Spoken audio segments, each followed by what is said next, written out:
saya nggak terlalu banyak tahu ya tentang masalah demokrasi ya. Setahu saya itu demokrasi satu orang mewakili satu suara ya.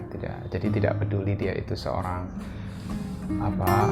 anak kecil atau orang dewasa atau orang itu kapasitas misalnya keilmuan atau orang yang tidak memiliki kapasitas keilmuan ya, atau orang itu misalnya itu punya kedudukan ya di dalam masyarakat, ataukah dia tidak memiliki kedudukan ya, ataukah dia seorang penguasa atau rakyat jelata, itu suaranya itu sama ya, satu suara ya. Mungkin itu ya yang saya tahu, selebihnya saya mungkin nggak tahu ya. Nah, memang sih ya kalau menurut saya demokrasi apakah demokrasi di setiap negeri itu ideal ya bagi untuk sistem di sebuah negara ya. Saya juga nggak tahu banyak ya. Yang saya tahu itu ya mungkin idealnya ya dengan sistem demokrasi yang satu orang itu bisa mewakili satu itu, idealnya itu setara ya keadaan masyarakat atau orang di dalam sebuah negeri itu setara ya. Jadi baik dari sisi intelektualitasnya, atau mungkin dari sisi kedudukannya, atau mungkin dari sisi finansialnya atau ekonominya, setiap orang itu memiliki kesetaraan ya. Paling nggak itu tidak terlalu jauh sekali atau ekstrim sekali perbedaannya itu antara satu orang dengan orang-orang yang lainnya. Katakanlah misalnya dalam suatu negeri itu yang kaya itu hanya segelintir orang yang kaya raya dan dia konglomerat, hanya segelintir orang, dan sedangkan yang miliaran orang itu berada dalam kemiskinan. Nah, itu tidak ideal ya menurut saya.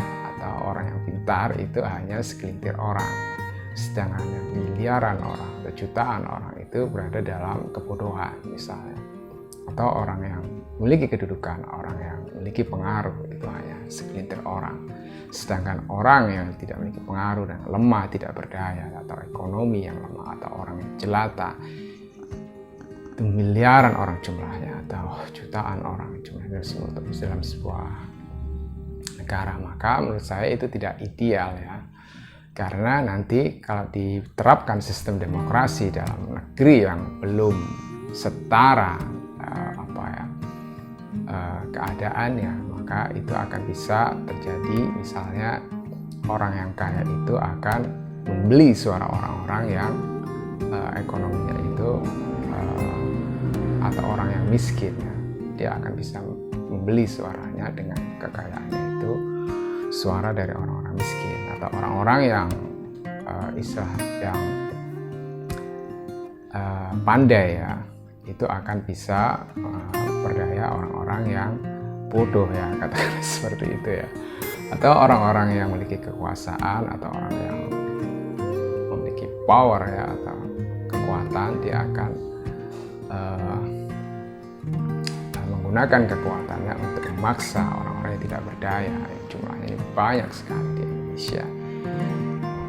Nah, inilah yang akan terjadi jika demokrasi itu dalam suatu negara itu menjalankan sistem demokrasi yang keadaan masyarakatnya itu masih belum setara. Nah, apakah itu ideal? Kalau menurut saya nggak ideal ya. Nah, idealnya memang harus setara. Ya, itu seperti apakah itu bisa mencari sebuah keadilan? Ya, itu bisa dikatakan adil ya, tapi belum tentu bijaksana ya. Jadi kayak misalnya itu saya punya dua anak, yang satu anak itu adalah duduk di bangku sekolah TK, sedangkan yang satu lagi duduk di bangku kuliah atau dia di universitas. Nah, tentu kan dari sisi intelektualitas, dari sisi power, kekuatan, atau dari sisi mungkin kedudukan, dia lebih berbeda ya, bertimpang jauh ya.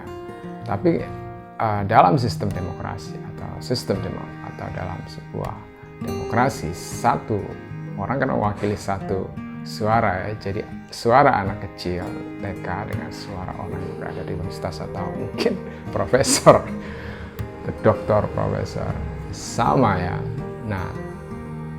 Nah itulah yang terjadi ya. Nah dengan demikian maka itu bisa jadi adil ya. Jadi misalnya saya kasih si TK, saya kasih uang jajan 10.000, yang duduk di bangku kuliah saya juga kasih uang jajan 10.000. Mungkin sekilas itu adil ya, boleh jadi ya, dalam sistem demokrasi itu sudah adil ya, satu suara, satu orang mewakili satu suara. Tapi apakah bijak?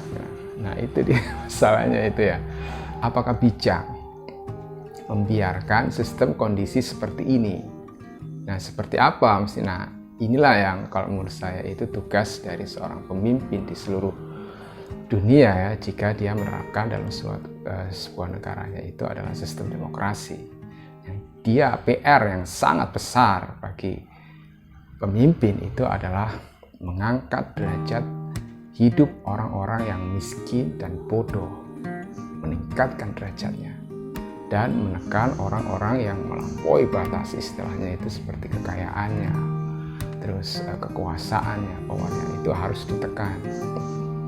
Dan orang-orang yang berada di bawah itu harus diangkat derajatnya supaya ketimpangan itu tidak terlalu tajam, setara. Nah, barulah orang itu akan bisa memiliki kesempatan yang sama ya. Dia akan bisa berkontribusi yang sama dan tidak saling memperdayai atau saling mencurangi satu sama lain ya, karena memiliki kekuatan yang hampir sama, keseimbangan dengan istilahnya itu yang sama. Yang dengan begitu mereka akan bisa saling berkontribusi, saling bekerja sama, atau saling berkolaborasi satu sama lain dengan tidak ada gap yang terlalu jauh yang menjadikan mereka ini minder atau menjadikan mereka ini terkucilkan, akan menjadikan ini budak atau seseorang yang tidak memiliki pilihan banyak, istilahnya tidak bargaining positionnya itu sangat lemah sekali. Nah seperti itu ya. Nah itulah yang harus PR yang siapapun ya pemimpin di dunia atau di sebuah negara, itulah PR yang mestinya diupayakan ya. Karena memang saya bidangnya di Al-Quran ya, atau saya ini seorang tukang ya, sehari-hari itu aktivitasnya itu berkecimpung dalam bidang Al-Quran ya. Paling nggak sedikit banyak itu memiliki pandangan bahwa sebetulnya ajaran Islam itu atau risalah yang dibawa oleh Nabi Muhammad SAW itu adalah menyatukan seluruh umat atau seluruh makhluk dan mengangkat derajat orang-orang yang di bawah lemah. Jadi kayak membebaskan budak itu maksudnya apa? Membebaskan setiap budak dan setiap orang itu diupayakan untuk setara. Jadi sholat jamaah itu kenapa sholat jamaah itu dalam barisan yang setara, istilahnya tidak peduli apa orang itu kedudukannya apa, atau itu dalam miskin, kaya, pintar, bodoh, itu dalam keadaan setara, harus setara ya. Nah seperti itu semua ada tujuannya ya, ada maksud dan tujuannya. Nah kita harus bebaskan itu. Dan pada waktu zaman Nabi membebaskan budak itu seperti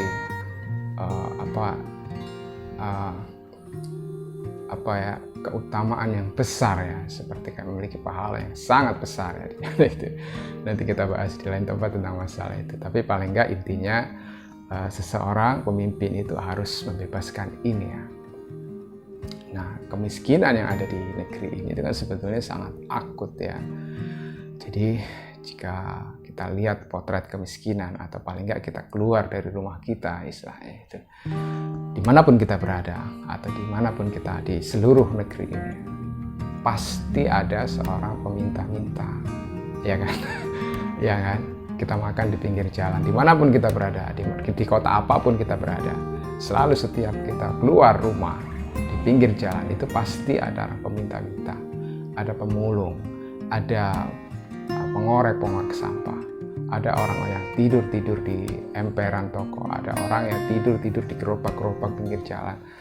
Dan setiap kita telusuri jalanan pinggir kota, jika kita makan di pinggir jalan gitu ya, itu pasti ada saja orang yang berbagai macam yang intinya meminta ya. Boleh jadi dia minta secara langsung, mengemis dengan berbagai caranya, mungkin macam-macam lah. Ada yang mengamin ala kadarnya, terus memberikan proposal, misalnya proposal panti asuhan lah, proposal inilah, proposal pembangunan masjid lah, yang intinya dia meminta istilahnya itu. Nah, ini banyak sekali kita jumpai ya. Ini kita tidak bisa pungkiri ya. Anda keluar saja di setiap kota Anda berada dan makan di pinggir jalan, makan di sepanjang pinggir jalan, dan setiap 5 menit atau 10 menit Anda akan jumpai orang-orang meminta-minta dengan berbagai versinya. Ini tidak bisa dibiarkan, dan ini siapa yang setelah itu mengangkat mereka. Jadi karena saya bidangnya Al-Quran, maka saya akan kaitkan dengan apa yang saya pahami di dalam Al-Quran ya, bahwa sesungguhnya Tuhan itu kan sebetulnya itu ingin menjadikan manusia itu wakilnya di dalam muka bumi, di atas muka bumi ini ya. Jadi kayak semacam khalifah, itu seorang pemimpin atau orang yang dipasrahi sebuah kepemimpinan untuk mengolah, untuk menjadikan bumi ini, seluruh makhluk yang ada di dalamnya itu sejahtera, makmur, sejahtera, dan bahagia, dan menjadikan seluruh potensi yang ada di muka bumi ini sebagaimana layaknya surga yang sudah informasinya atau data-datanya itu sudah dimasukkan ke dalam diri seorang manusia itu, dan itu akan diwariskan ke anak cucunya, yaitu Adam dan anak cucunya. Dan atas dasar data itulah maka manusia itu diharapkan akan mengetahui potensinya masing-masing dan bekerja, beribadah sesuai dengan potensi yang Allah berikan itu. Dan potensi itu akan terlihat kemegahannya, terlihat kebesaran Tuhan jika manusia itu satu sama lain saling berkolaborasi, saling menyatukan visi, saling bahu-membahu, istilah itu, mensejahterakan umat manusia atau makhluk di luar dirinya. Jadi istilahnya dia harus mengolah bumi, dia harus mengolah langit, dia harus mengolah semua makhluk hidup yang ada di dalamnya seperti hewan, tumbuhan, dan seluruh yang tersebar di alam raya. Itu tugas manusia.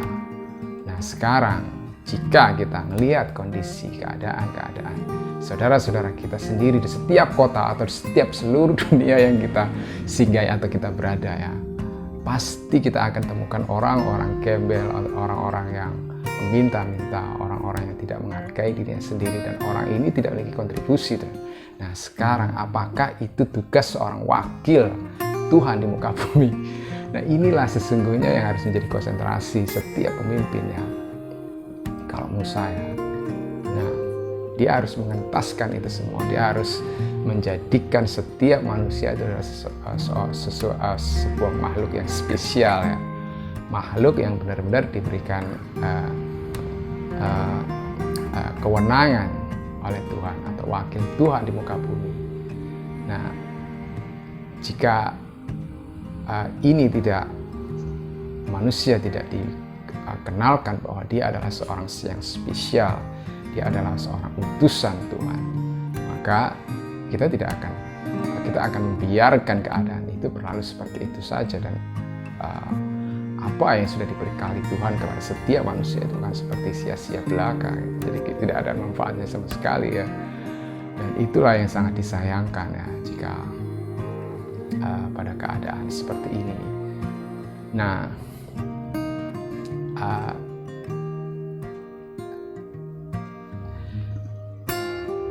itulah yang terjadi ya di setiap negara ya, yang menganut sistem demokrasi ya, di mana pemimpin tidak fokus ke kemiskinan dan kebodohan. Mereka membiarkan ekonomi itu dikuasai oleh orang-orang tertentu, atau keadaan ekonomi itu seperti dibiarkan liar, tidak di orang-orang yang memiliki kemampuan ekonomi yang tinggi itu dibiarkan liar dan menguasai semua hajat hidup orang banyak. Dan orang-orang yang miskin dibiarkan dia hidup ala kadarnya, dan seperti dibiarkan dia tidak memiliki seperti tidak ada yang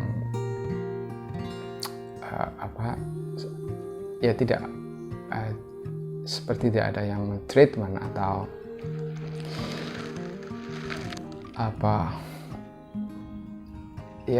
seperti tidak ada yang memelihara ya.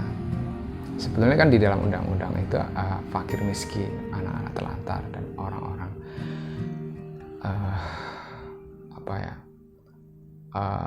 yatim itu kan sebetulnya dipelihara oleh negara ya.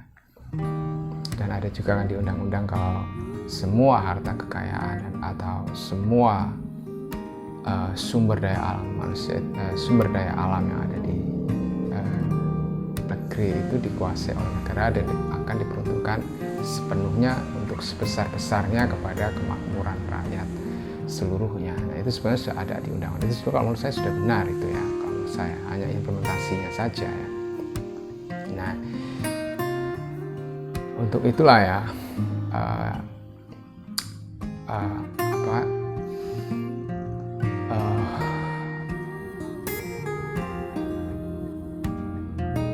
kita harus coba. Nah itu ya menurut saya. Nah sebetulnya itu sudah diupayakan ya oleh pemerintahan saat ini ya kalau menurut saya. Jadi pemerintahan yang saat ini itu sudah banyak melakukan hal yang mungkin itu sangat fantastis yang tidak mungkin dilakukan oleh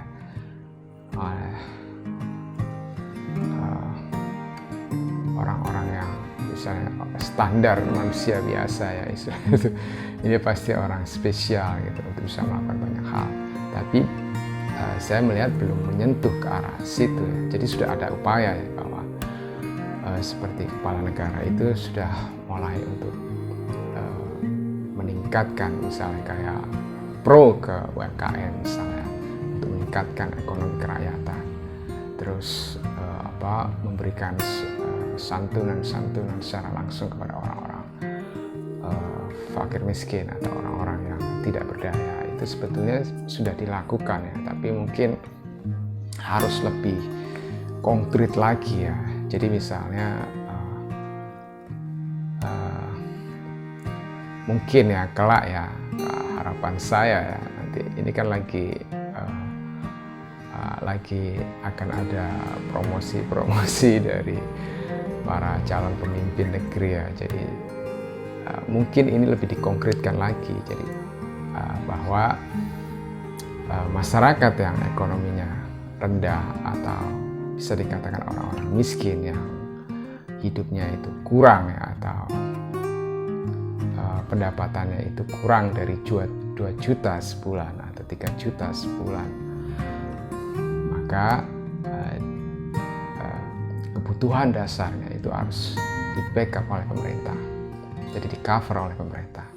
Jadi kebutuhan makannya, kebutuhan dasarnya seperti makannya atau sandang, pangannya, papannya itu harus di-backup oleh pemerintah. Nah, apakah hal itu realistis gitu ya? Ya mungkin yang pertanyaannya seperti itu, apakah itu realistis ya? Ya, saya mikirnya sederhana saja sih ya.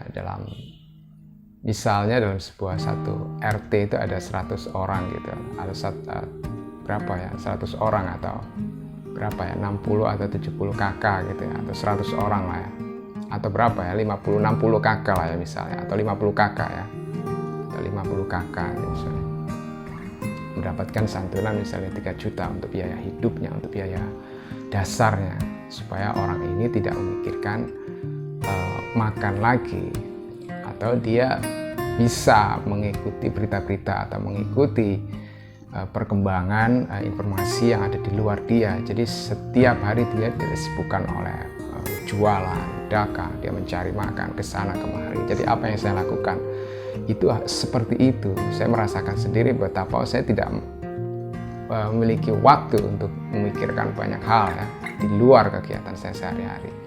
Jadi yang ada dalam pikiran saya itu yang mencari mengerjakan sebuah pekerjaan yang memang harus menjadi tugas saya untuk mendapatkan sekedar uang hidup, untuk biaya hidup saja, sehingga kita tidak punya waktu untuk mengekspresikan diri, untuk mengaktualisasikan diri, untuk berpikir di luar lingkungan kita, untuk di luar jangkauan yang lebih luas kita, misalnya bangsa kita, negara kita. Jadi hampir dipastikan kita tidak akan memiliki kontribusi besar terhadap kehidupan itu. Nah seperti itu. Nah ini tugas pemimpin lah, dia mengangkat derajat orang-orang ini untuk lepas dari jebakan ini, jebakan kebutuhan dasar ini sudah tidak lagi kita berpikir tentang kebutuhan dasar. Kebutuhan dasar itu mestinya setiap orang itu sudah tercukupi. Sudah tidak lagi orang itu berpikir besok hari ini bisa makan apa enggak, atau hari ini bisa, alhamdulillah hari ini saya bisa dapat makan gitu. Nah, apakah esok saya juga bisa dapat rezeki lagi, bisa makan. Nah itulah yang sehari-hari menghantui setiap orang-orang yang di bawah garis kemiskinan ini. Nah itu kan mestinya tidak boleh seperti itu. Nah ini menjadi tanggung jawab siapa? Nah itu menurut saya, apakah manusia ini tujuannya hanya itu di dalam kehidupan dunia ini? Apakah adanya manusia hanya untuk makan, tidur, hanya seperti itu, hanya mencukupi kebutuhan, hanya aktivitas sehari-hari seperti itu? Apa bedanya dengan binatang dan lain-lain sebagainya?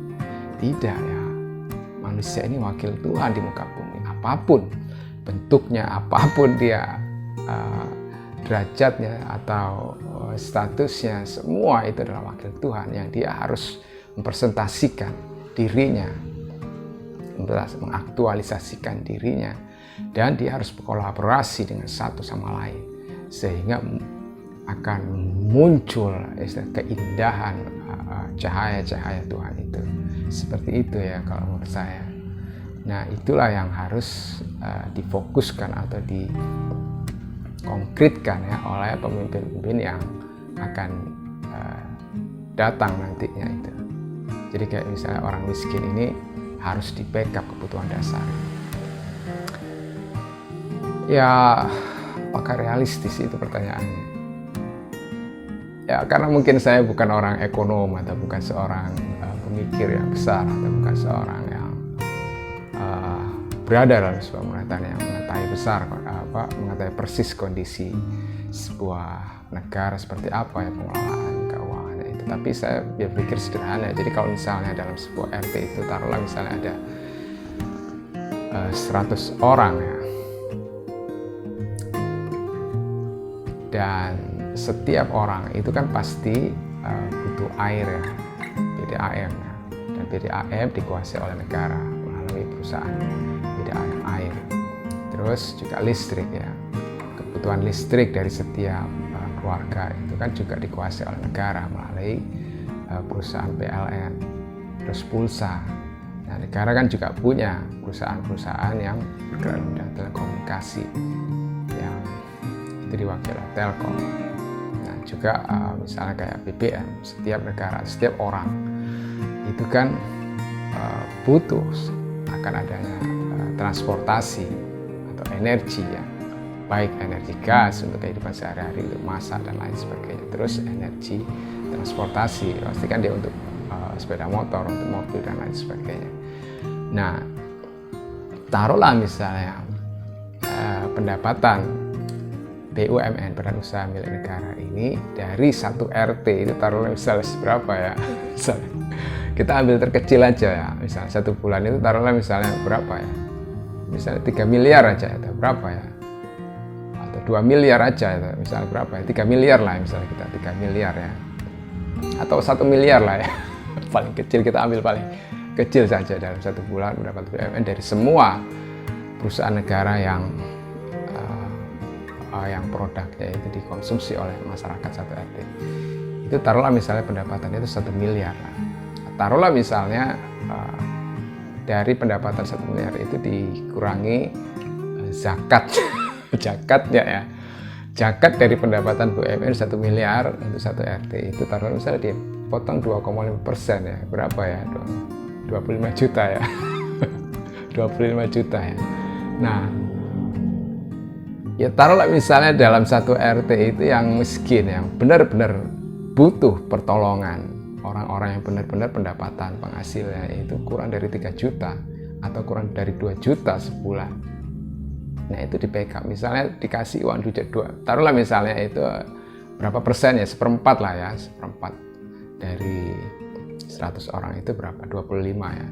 Ya, berarti kan bisa ya disalurkan, misalnya satu keluarga itu 1 juta per bulan, itu harus dikeluarkan zakatnya untuk pendapatan BUMN itu ke masyarakat yang benar-benar miskin untuk kebutuhan dasarnya, supaya mereka sudah terbebas, tidak berpikir tentang masalah kebutuhan dasar lagi. Makan itu kan sebetulnya tidak perlu kita pikirkan, sudah dijamin rezekinya, tapi melalui sistem.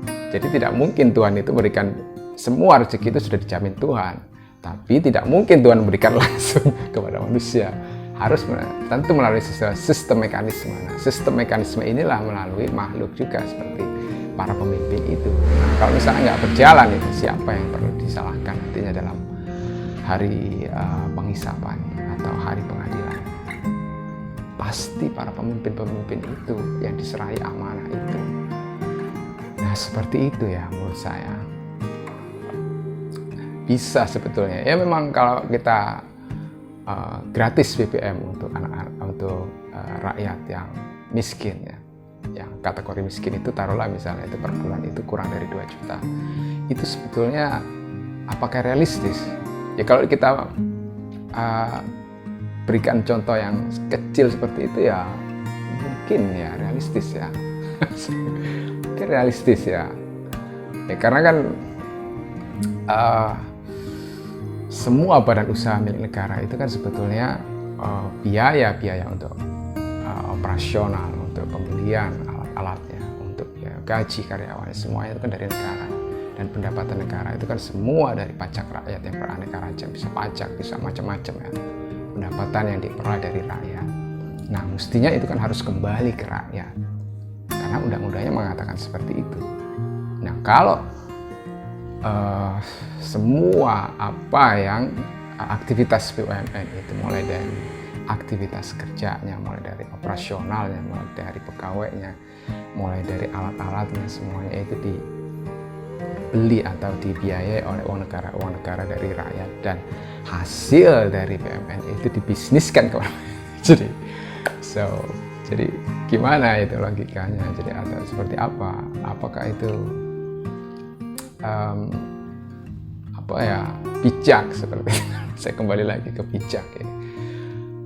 Ya, jadi mungkin kalau misalnya orang-orang yang sudah cukup ekonominya, ya mungkin kalau misalnya produk dari semua BUMN itu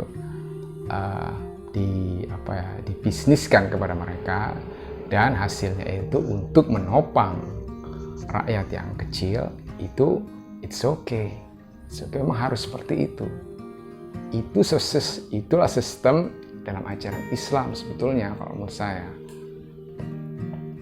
Nah, setelah itu baru ada upaya dari pemerintah itu untuk menekan harga-harga. Jadi tidak boleh harga-harga itu seenaknya. Ini siapa sebetulnya yang memiliki kewenangan untuk mengontrol ini? Harga-harga itu tidak boleh naik terus menerus naik ya. Setahu saya sepanjang saya hidup ya di negeri ini, itu harga-harga itu naik terus, sehingga pendapatan kita itu tidak bisa mengejar dengan naiknya harga-harga itu, sehingga orang-orang miskin akan tetap berada dalam kemiskinan. Nah, itu apakah itu bisa diselesaikan dengan pemimpin yang akan datang? Harga-harga. Lalu currency, siapa yang akan bisa mengendalikan currency? Sistem yang ada di dalam dunia itu sebenarnya saya nggak tahu apakah ini setting atau ini design, by design saya juga nggak tahu. Currency, setiap mata uang negara itu diperjualbelikan, ini kan sebetulnya tidak boleh ya. Jadi dalam ajaran Islam yang saya tahu itu tidak boleh jual beli itu ada sesuatu atau barang yang abstrak. Kita jual belinya itu harus real. Istilahnya itu kamu jual apa, ini saya punya ini, dia punya ini, saya punya ini, oke, kita tukar, itu real jual belinya. Nah seperti itu kan sebetulnya yang saya tahu ya dalam ajaran Islam. Nah jual beli sesuatu yang tidak real, jadi misalnya kayak currency diperdagangkan di dunia itu. Nah lalu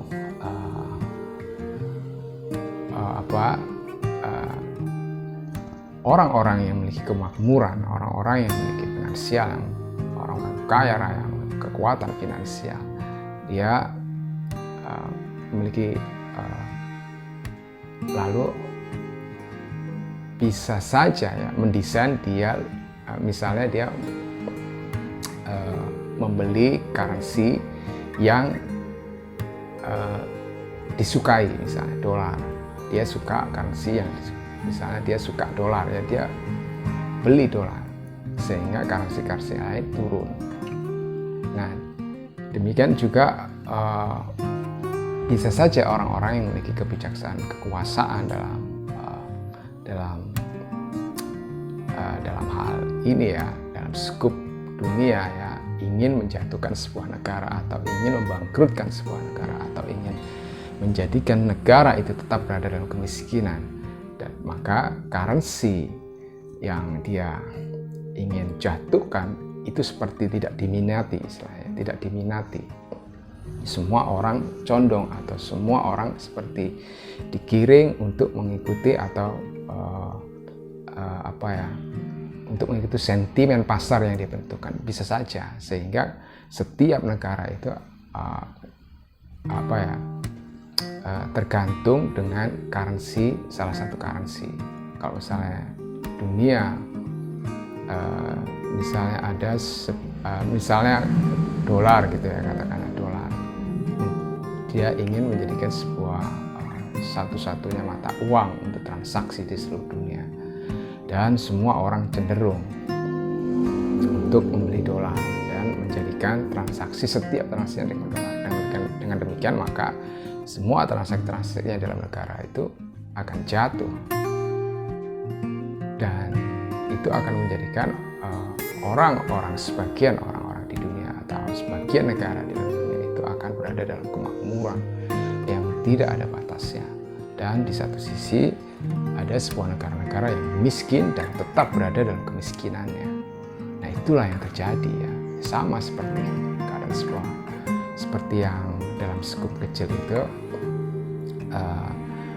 sebuah negara itu orang-orang yang miskin atau derajat orang-orang yang miskin itu dibiarkan, tidak diangkat derajatnya, sedangkan orang-orang yang kaya itu tidak dibatasi kekayaannya dan tidak ada kontribusinya antara yang kaya dengan yang miskin, sehingga itulah yang terjadi. Yang miskin akan tetap selamanya miskin dan yang kaya akan menjadi kaya raya. Itu yang terjadi ya. Nah, tugas para pemimpin inilah yang menjadikan ini itu balance ya. Lalu selain harga-harga itu naik melambung tinggi, itu juga currency, terus riba juga. Nah, riba itu sekilas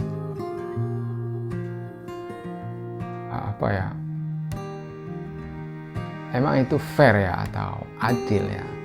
Jadi istilahnya kalau misalnya orang meminjam uang, terus lalu si yang memberikan pinjaman itu memberikan margin atau memberikan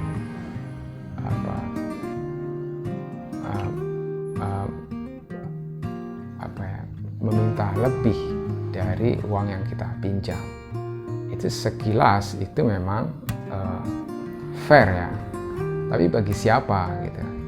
Kalau bagi orang-orang yang kaya, yang sudah kaya raya, misalnya saya seorang pengusaha yang kaya raya, jadi saya misalnya punya proyek gitu ya, yang nilai proyeknya taruhlah ya kecil-kecilan ya, misalnya 100 juta gitu ya. Nah, biaya produksi untuk menyelesaikan proyek itu misalnya saya sebetulnya butuh uang 50 juta misalnya. Nah, daripada saya pakai uang, sebetulnya saya punya uang 50 juta untuk menyelesaikan proyek itu tanpa harus meminjam uang. Tapi boleh jadi yang dilakukan oleh orang-orang kaya itu tidak menggunakan uang pribadinya, tapi menggunakan fasilitas bank untuk pinjaman. Pinjam misalnya 50 juta misalnya, bunganya taruhlah 10% misalnya paling besar ya. Berarti dia harus mengembalikan berapa nih, misalnya 55 juta. Oke. Itu kalau misalnya nilai proyeknya 100 juta kan dia masih untung. Dan itulah yang berlaku.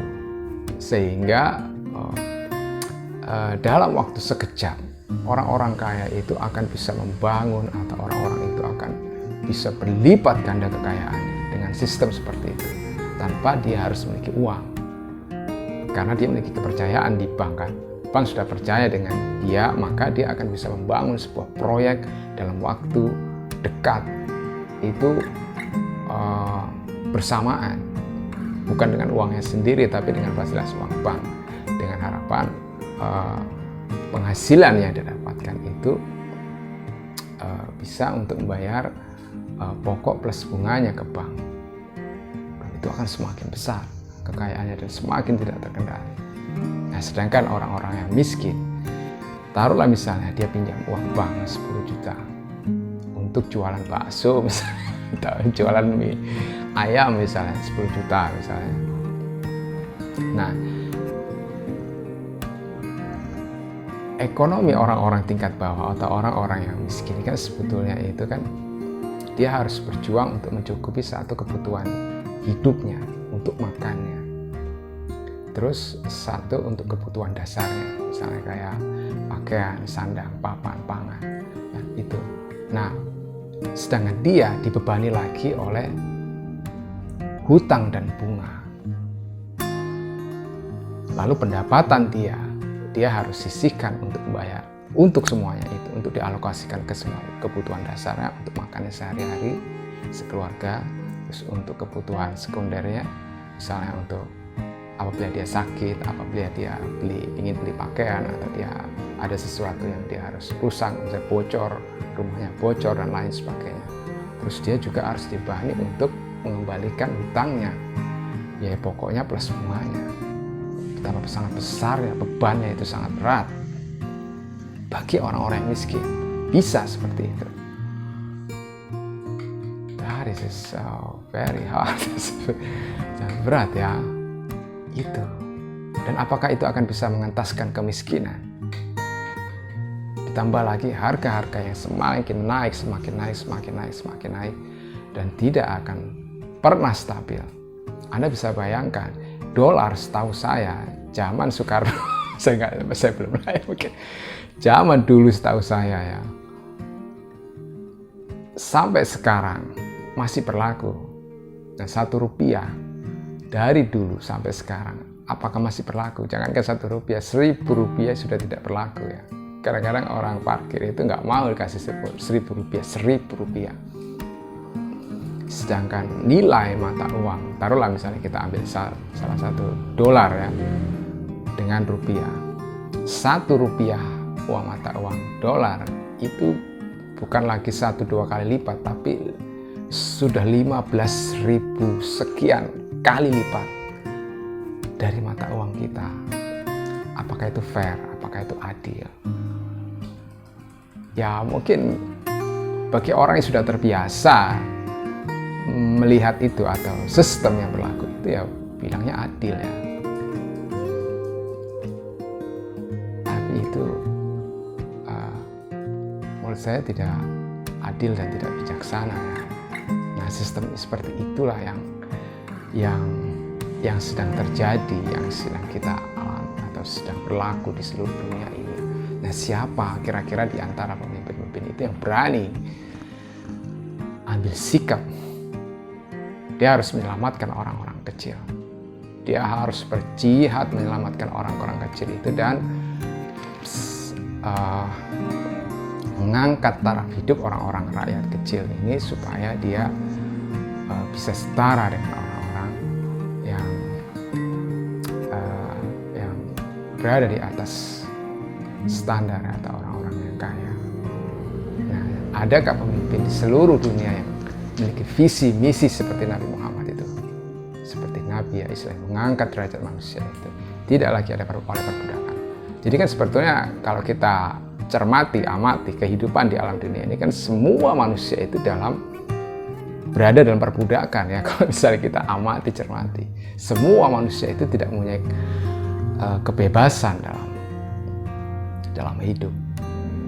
Jadi mau nggak mau dia seolah-olah seperti dipaksa untuk mengikuti sebuah sistem, dan sistem itu seperti memperbudak manusia, tidak memberikan kebebasan manusia untuk berekspresi, mengaktualisasikan dirinya.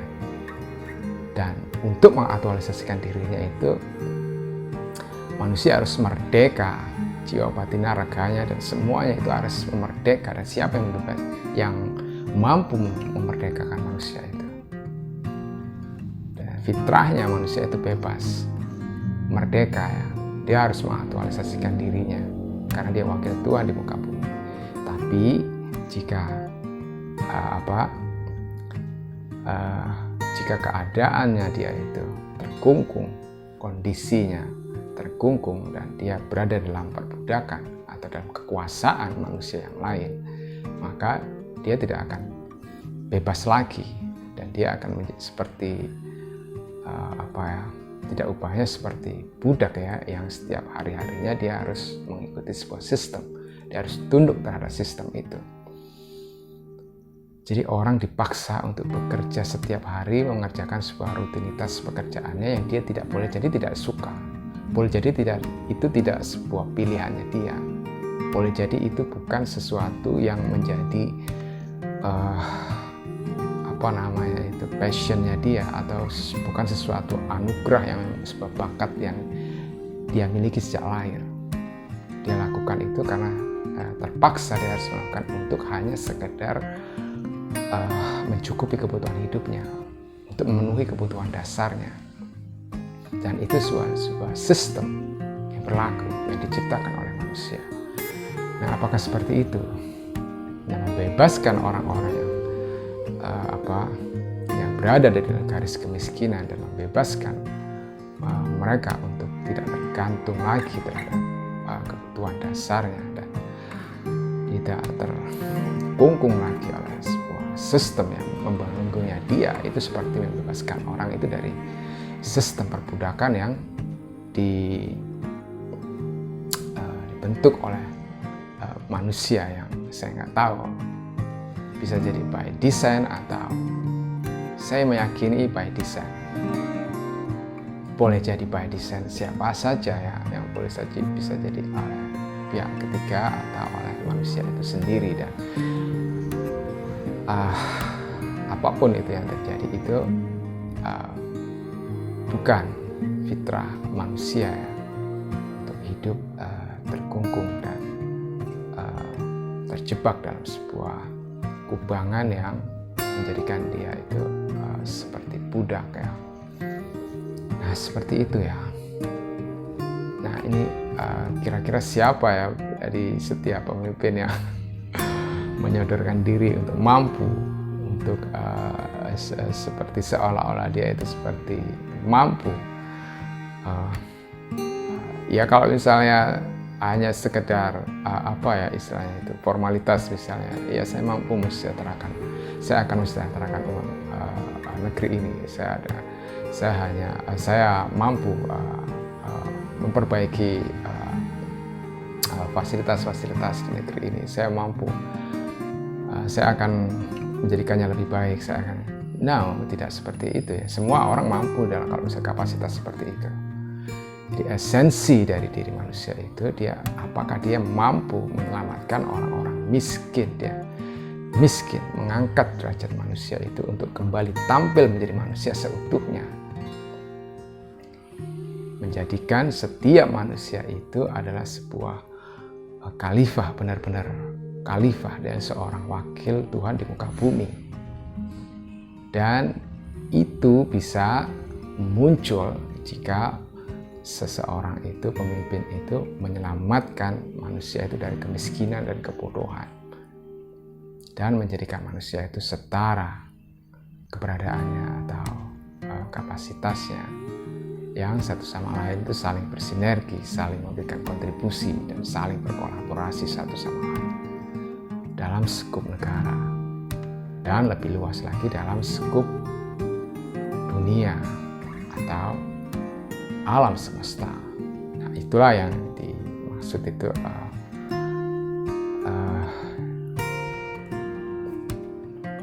wa ma arsalnaka illa rahmatan lil alamin. Itu kalau menurut saya itu, saya tidak mengutus, kami tidak akan mengutus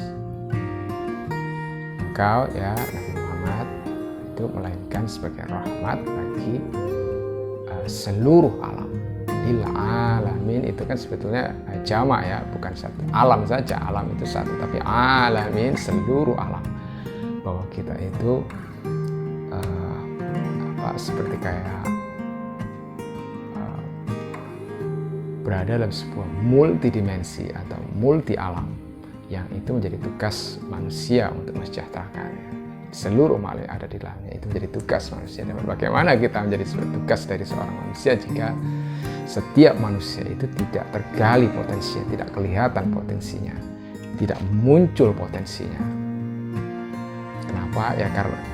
Karena manusia tidak akan muncul potensinya jika berada dalam belenggu kemiskinan, belenggu kebodohan, dan belenggu hijab-hijab yang banyak sekali dijejarkan kepada dirinya, yang dia tidak menemukan sejatinya dia siapa. Inilah tugas pemimpin yang paling pokok kalau menurut saya ya. Gimana mensejahterakan umatnya? Ya kalau misalnya formalitas saja, oh iya nanti saya akan bikin ini, bikin ini, bisa saja ya. Tapi lagi-lagi dengan sistem yang ada itu yang akan dimakmurkan, atau yang lagi-lagi kepada orang-orang yang kaya, orang yang pandai, atau orang-orang yang kuasa. Dan keadaan itu tidak akan membantu manusia dari skup nasional, skup dunia itu tidak akan mengangkat derajat manusia itu setara. Dan itu akan menjadikan ketimpangan akan semakin tajam dalam skup nasional. Itu akan muncul raja-raja yang akan menguasai hajat hidup banyak manusia dalam skup global. Maka akan ada negara-negara yang sangat kaya raya, yang sangat powerful untuk memperdaya negara-negara yang miskin dan negara-negara yang tidak berdaya. Jadi seperti itu keadaannya. Dan sistem yang sudah ada dalam dunia itu ya sistem yang tidak berpihak pada orang-orang yang berpihak pada kemakmuran seluruh umat manusia, tidak. Jadi sistem yang berlaku di dunia itu seperti sistem yang menjadikan seluruh umat manusia itu budak. Dan itulah yang harus diperangi. Dan itulah esensi sebetulnya ajaran dari Islam itu, membebaskan perbudakan. Dan siapa di antara pemimpin-pemimpin yang berani atau bersungguh-sungguh ya jihad untuk membebaskan orang dari perbudakan dan kemiskinan dan kebodohan itu, untuk mendobrak atau untuk mengubah sistem yang sudah berlaku di dunia ini dalam skup kecil negara dulu, baru skup yang lebih besar dari seluruh dunia. Itu yang kalau saya tidak tahu banyak, kayak serius sekali. Jadi hanya itu ya karena saya bisa merasakan betapa orang-orang kecil itu sangat tidak berdaya dan tidak memiliki banyak pilihan, karena saya mengalami sendiri dan bisa merasakan ya betapa orang pekerja freelance atau lepas seperti saya, atau saya pekerja yang tidak jelas pendapatannya. Kadang-kadang saya ada pekerjaan, kadang enggak. Kadang saya ada penghasilan, kadang enggak. Jadi jika saya tidak mendapatkan penghasilan ya, kadang-kadang saya hari ini bisa makan, besok tidak makan. Kadang-kadang kalau penghasilan saya kecil ya saya harus sesuaikan, karena saya harus makan sehari itu 1 kali. Ya kadang-kadang saya yang puasa ya untuk sekedar untuk supaya penghasilan saya itu bisa pas dalam 1 bulan, atau bisa pas sesuai dengan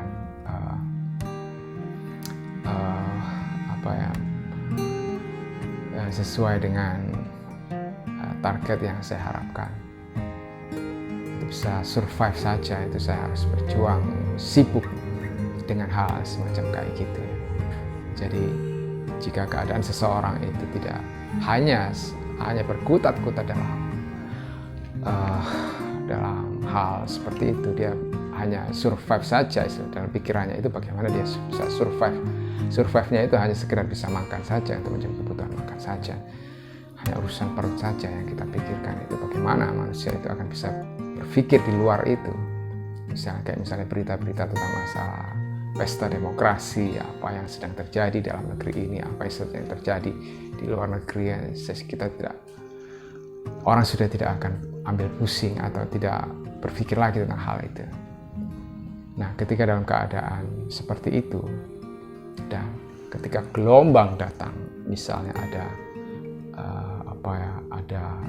narasi besar yang menggiring mereka, misalnya baik dari media atau dari kumpulan masyarakat yang menggaungkan isu besar yang menggiring manusia itu ke arah yang diinginkan, baik untuk tujuan politis atau tujuan agama, untuk tujuan keyakinan, untuk tujuan aliran, untuk tujuan apapun yang mereka inginkan, maka orang-orang yang setiap hari yang kesibukannya itu hanya cari makan ini akan mau tidak mau akan ikut gelombang yang mereka arahkan itu seperti itu.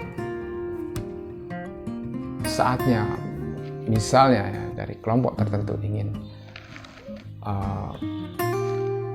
menggaungkan sebuah isu-isu yang misalnya isu agama, isu macam-macam ya, lalu menggalang sebuah kekuatan dari masyarakat yang tidak memiliki alternatif lain selain dia, dan tidak memiliki informasi yang cukup untuk memahaminya apa yang sedang terjadi.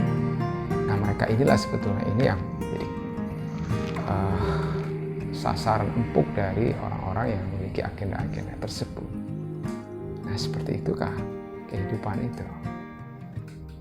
Itulah yang harus yang menjadi perhatian saya ya, yang saya coba ingin share ya pada semua ya mungkin jadi boleh jadi kita sedikit memiliki pandangan yang bisa menyelamatkan orang-orang kecil atau orang-orang yang di bawah garis kemiskinan atau orang-orang yang tidak berdaya ini ya, agar supaya kita kembali menemukan jati diri kita sebagai seorang manusia dan menyadari bahwa kita ini adalah seorang wakil Tuhan di muka bumi.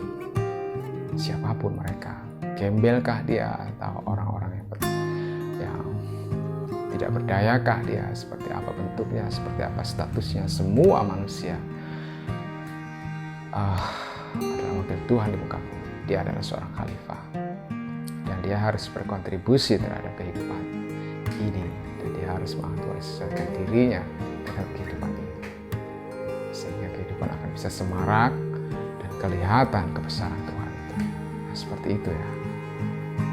Jadi seperti itu ya pandangan saya. Jadi ya oke, itu semua itu dari sudut pandang seorang tukang ya, sudut pandang seorang yang pakar ya, ahli ya, bukan ya dari seorang tukang yang sehari-hari memang aktivitasnya itu berkecimpung ya, tidak lebih ya seperti seorang tukang yang lainnya ya, yang orang yang miskin, tidak berdaya dan tidak memiliki kekuatan, tidak memiliki pengaruh apa-apa di dalam sebuah masyarakat, tidak memiliki pengikut dan lain sebagainya, yang saya pikir saya harus bagikan karena mungkin ya dengan sedikit apa yang saya bagikan ini mungkin ada manfaatnya, saya nggak tahu juga ya. Jadi ya oke, baik. Itu saja yang bisa sampaikan. Selebihnya saya mohon maaf sebesar-besarnya, dan akhirul kalam, assalamualaikum warahmatullahi wabarakatuh.